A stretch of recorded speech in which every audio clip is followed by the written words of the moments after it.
Welcome to Weekly Digest, where we highlight the works of ministers of government as they push the administration's development agenda. Over the weekend, Minister of Agriculture Zulfikar Mustafa visited Central Quarantine Berbice to address concerns of farmers.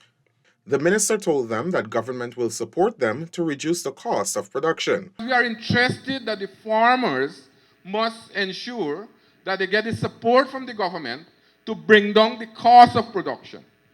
And when you are able to bring down the cost of production, you will have more monies in your pockets. And those money will become disposable earnings for you, not only for you, because when you use those money in the community, the community benefit. Scores of residents of Georgetown on Saturday capitalized on government's offer of core home support and home improvement subsidies. This is being executed through the Adequate Housing and Urban Accessibility Program funded by the Inter-American Development Bank, IDB. Minister within the Ministry of Housing and Water, Susan Rodriguez, says the initiative ensures the ministry 2,000 home improvement subsidies and 250 core homes are adequately dispersed. We are seeing mostly applications for the home improvement subsidy, and so we're happy to help those people who need the houses renovated and to bring it up to a standard where they can live comfortably. But we're also accepting the core homes applications here at this location today as well. On the COVID front, Minister of Health Dr. Frank Anthony says 20 samples taken from patients have been sent to the Caribbean Public Health Agency to test for the Omicron variant. One of the things that we do is to take samples from patients and we send them to confirm which variants are circulating in Guyana. And over the weekend, we would have sent 20 samples to CARFA for confirmation. Vice President Dr. Barry Jagdeo on Tuesday reiterated the government's plans for Guyana to be an oil producer in a net zero carbon world. The Vice President was at the time speaking at the launch of the 4-day International Energy Conference and Expo held at the Marriott Hotel Georgetown. Let me be very, very clear about our position. We support net zero by 2050. In fact, at this point in time, because our forest is such a huge carbon sink, we're already at net zero. In fact, we're positive.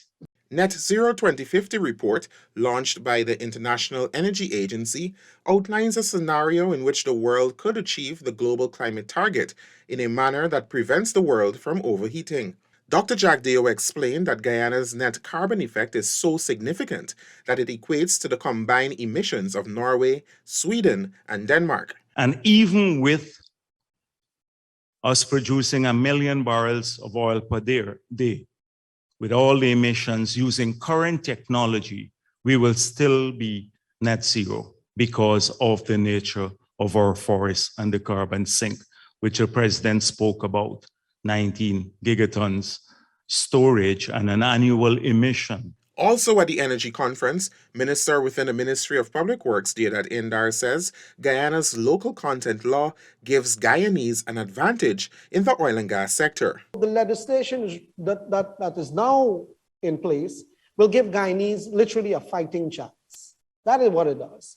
Give us a fighting chance, and it enables the Tier 1 contractor, the licensee, and the contractor to enjoy local being part of their operation at cheaper cost. The local content policy is a means of ensuring first preference is given to Guyanese and Guyanese businesses in the oil and gas industry. Importantly, too, it ensures the transfer of knowledge and skills. Guyana will be pursuing a low-carbon transportation infrastructure to reduce the demand for imported fossil fuels for vehicular transport in 2022, says Prime Minister Brigadier Retired Mark Phillips. Delivering remarks on Day 3 of the International Energy Conference, PM Phillips said Guyana remains committed to a low-carbon economy, while at the same time advancing its transition from conventional energy sources. To accomplish this, we intend to foster the development of an electric vehicle industry to substitute fossil fuels with electricity while enhancing the ability of the electric grid to integrate high levels of intermittent renewable energy. To this end, the installation of fast charging stations for electric vehicles will be piloted during 2022 in regions 3, 4, and 6. This would be supplemented with future initiatives to increase efficiency levels of vehicle consumption of fuel. The Prime Minister also highlighted that the new oil-producing nation is intent on creating an energy mix using low-carbon energy resources such as solar, hydropower, wind, biomass, and natural gas. He says the gas-to-energy project will play a major role in government's effort. Local company Geico Construction and General Services Incorporated entered into a joint venture agreement with a foreign consultancy, Rev1 Energy, during the International Energy Conference and Expo at the Marriott Hotel Kingston on Thursday. Minister within the Ministry of Public Works, Deodat Indar, said the partnership is based on a model government has pushed over the years, and which the local content legislation has now built into law, where experienced foreign firms bring capacity development to locals. You know, for many years, many years, we have been talking about how do a Guyanese company move from the level they are operating to up the game? Because what we have is a technology gap as well as a skill gap in particular sections of the new economy that we have, which involves oil and gas and other massive projects. So here it is that Geico Construction is now partnering via JV with Rev1 Energy. And what does that mean? It simply means there's a partnership where new skills, new technology is now going to be in country, part of a local company that will bid for these massive projects. To promote development in agriculture, Subject Minister Zulfikar Mustafa on Thursday handed over 400 broiler chicks and starter feed to the President's College Agriculture Science Department.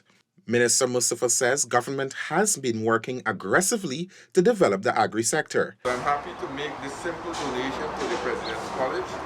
I know for a fact that also we will be preparing, or we are in the process of preparing an entire agriculture department for this college, and I hope that we can replicate this across the country, because it's important that we start the process in the school system so that we can prepare our students to go into this important field.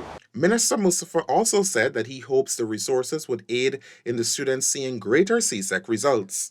Guyanese welders and other technical professionals are set to undergo high-level courses, which will allow their expertise to match international standards. A memorandum of understanding providing international training in these fields was signed on Friday at the Marriott Hotel Georgetown on the sidelines of the International Energy Conference and Expo.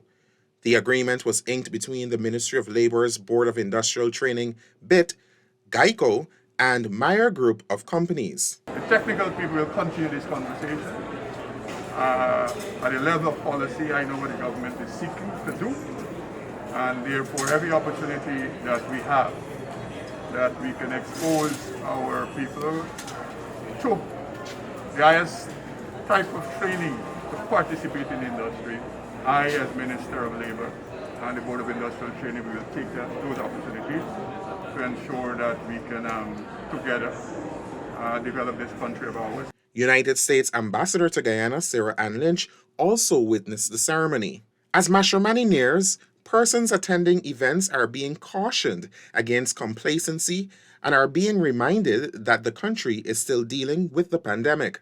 While we have lifted the curfew, all the other measures are still in place. And I do hope that any person who is promoting activities or involved in these types of entertainment arrangements, that they would first seek guidance from the task force before proceeding to organize any such gathering. That's it for this edition of Weekly Digest. For these and other government-related information, do log on to our website at dpi.gov.gy and our social media platforms as well. Goodbye.